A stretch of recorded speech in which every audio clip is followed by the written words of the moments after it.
Boa noite, terceiro ano. O tema nosso, 14, página 64, e a maravilha, o século das luzes. E essa revisão de história tá muito legal. Estive olhando aí agora, novamente, e claro que a gente se encanta, né? Com esses momentos da história. E eu fiquei pensando para a gente conversar amanhã na live amanhã, a loucura que esses caras devem ter vivido, quem viveu nesse tempo, com tanta informação maluca, trazendo aqui, que eu vou colocar baseado, igualzinho tá na apostila de vocês, que dá para vocês terem uma ideia espetacular, porque o autor vai falar de Descartes, de Locke, de Newton, Isaac Newton, de Rousseau, depois de Diderot, d'Alembert, Adam Smith, termina com Adam Smith. Eu acho que não precisa de mais nada, né? Contando uma história tão maravilhosa, fazendo uma análise muito tranquila desse momento. Ele começa falando dessa razão iluminista, né? Que é uma coisa fácil demais, que vocês já estão acostumados. Vale a pena ler demais o que está aqui. Eu acho que nem precisa de tanta explicação disso, vou ser bem sucinto nessa aula, porque depois a gente vai se deliciar na live. No século XVII, como que começa isso tudo? Eles estavam totalmente descontentes com o sistema, com esse antigo sistema político, nesse regime político, e alguns pensadores, como então René Descartes e John Locke, ele começa a fazer uma crítica das sociedades, dessas estruturas sociais que haviam, e acabam associando essas estruturas sociais com a concepção de atraso e decadência.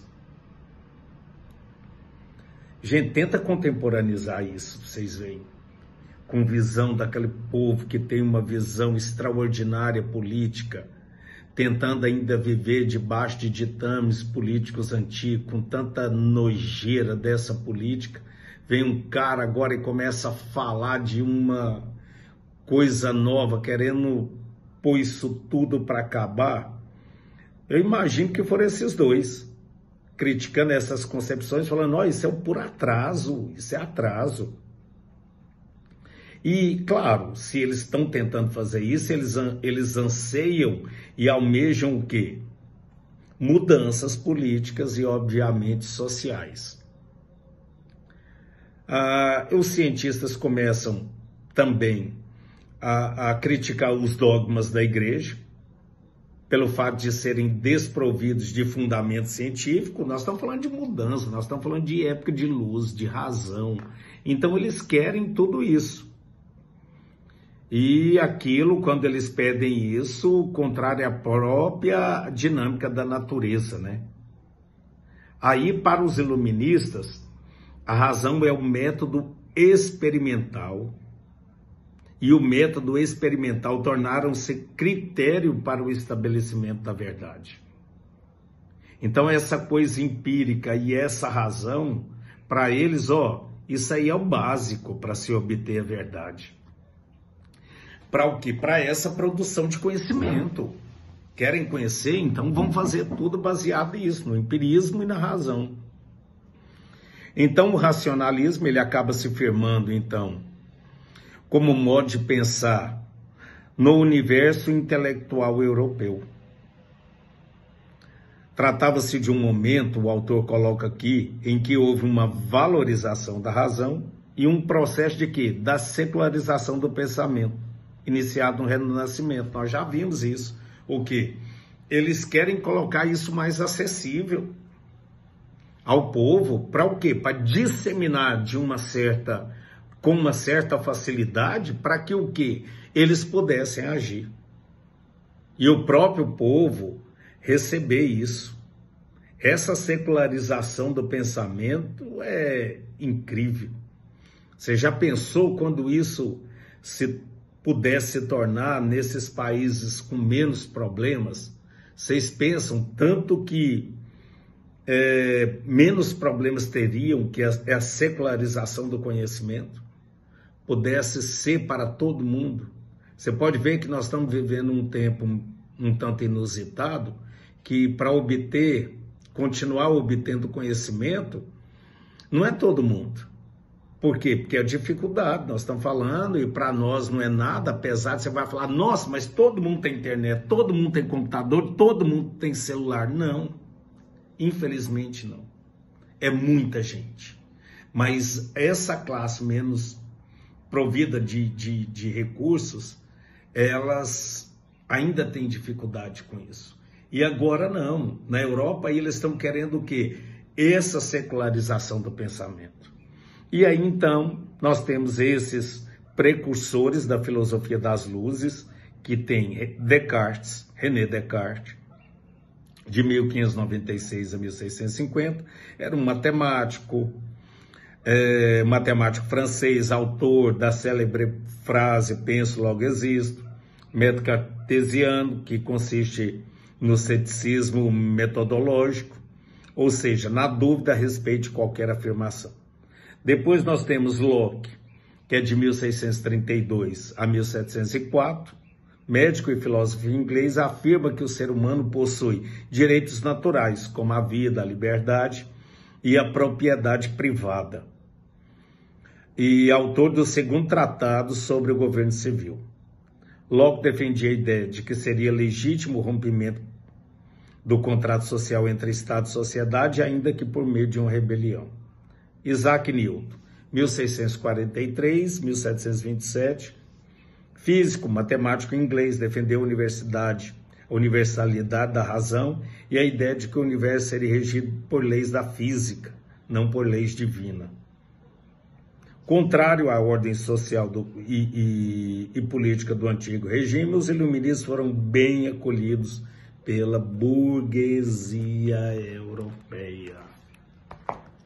E aí então eles vão fazer o quê? Tentar disseminar isso de uma maneira mais eficaz. E daí nasce essa enciclopédia, que era em forma de verbetes, que contemplava diversos e vários temas.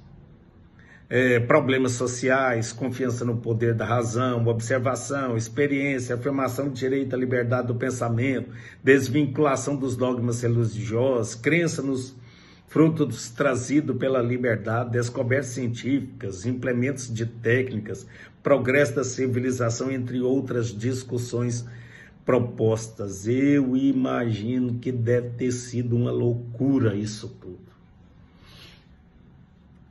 E isso dissemina muito forte para essa nova classe social ascendente, que é claro, né?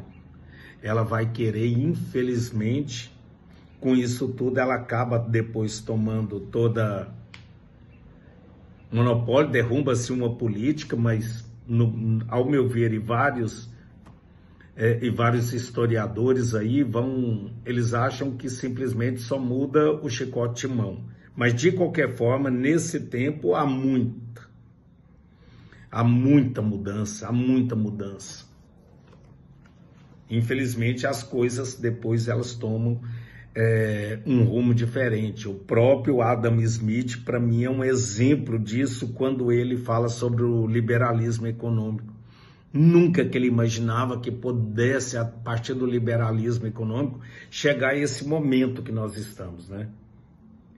Com o capitalismo aí e tudo advindo de coisas que podem ter sido um grande início com o desenvolvimento do que Adam Smith propôs. Os iluministas e suas obras. Tem aqui. Isso aqui, gente, para dar uma continuidade àquilo que vocês disseram, que eu disse para vocês, fazerem um esqueminha para estudar, fica muito legal. Essa parte aqui está bem completinha. Aí põe assim, embora as raízes do iluminismo remontam ao século XVII, a publicação da obra Cartas Persas de Montesquieu em 1721, pode ser considerada o marco do início do movimento. A obra satiriza a monarquia absolutista e a Igreja Católica do ponto de vista de dois amigos fictícios recém-chegados à Pérsia, Rica e Uzbek, que escrevem aos amigos da Pérsia tudo o que presenciaram em Paris, sobretudo os abusos da Igreja e do soberano.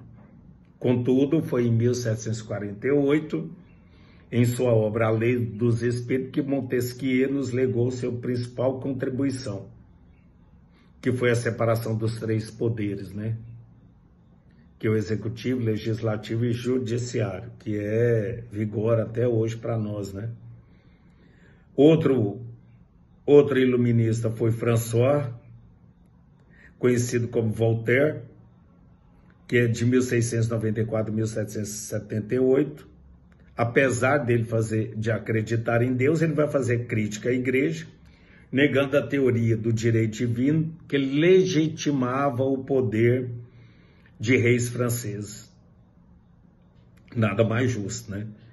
Nós temos aí, então, Rousseau, de 1712 a 1778, aprimorou a ideia de relação estabelecida entre o povo e o Estado, defendendo a existência da soberania popular de um Estado contratualista, na obra do Contrato Social, e ele apresenta a ideia de que a vontade coletiva deve sobrepor a essa vontade particular. Pensa quanta coisa nova invadindo esse povo, a essa classe burguesa, e ela se adapta muito bem a isso. E também nós temos, então, essa que é as luzes na economia também. A economia, então, começa a ser sintetizada como ciência por pensadores como Quesnay, que afirmava a importância da agricultura como origem de toda a riqueza. E por valorizar essa riqueza extraída do fruto da natureza, que é o físio, os economistas da escola de Quesnay ficaram conhecidos como fisiocratas. Essa foi uma das primeiras teorias econômicas baseadas nos modelos matemáticos para quantificar a relação entre diferentes esferas da produção. E daí nós temos o haut concours dessa parte econômica, que então é Adam Smith, em 1776, esse economista escocês, que é Adam Smith, que ele é de 1723 a 1790, publica então uma obra que veio a se tornar o manual da lógica capitalista na época, que era a riqueza das nações. Ele insiste na ideia de que cabia aos governos apenas estimular a iniciativa privada ou a empreendedorismo individual. Qual é a intenção? Se você vai falar, professor, mas ele é um liberalista, por isso que tem hoje chamados neoliberalistas, sim. Mas o que tudo indica que Adam Smith fez foi simplesmente o seguinte: ele tentou disseminar mais produto para a população. Porque se o Estado deixava, porque é um Estado absolutista, gente, se deixava de tomar conta disso, poderia então incentivar essas pessoas a terem isso, para que houvesse então um tendo um produto, outro tendo o produto, e isso então vai haver concorrência, havendo concorrência, o preço cai e dissemina o produto. Infelizmente não ocorreu, né? Dessa maneira, e hoje virou o que virou. Então, hoje essa propriedade privada, ela acabou colocando um abismo entre uma classe social e outra, e é claro, por mais que haja concorrência, nunca aquele que tem uma vida menos privilegiada econômica jamais vai ter aquilo que hoje é colocado pela mídia de que nós temos que ter.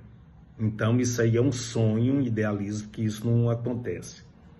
Então ele, continuando aqui, o mercado deveria se autorregular de acordo com a lei da oferta e da procura, segundo o qual produtos raros e muitos procurados têm seus preços elevados, ao passo que produtos oferecidos em excesso têm seus preços reduzidos. Esse pensamento serviu de base para a criação do quê? Do liberalismo. Então, é incrível esse momento. Amanhã nós vamos nos deliciar mais. Um abração, gente.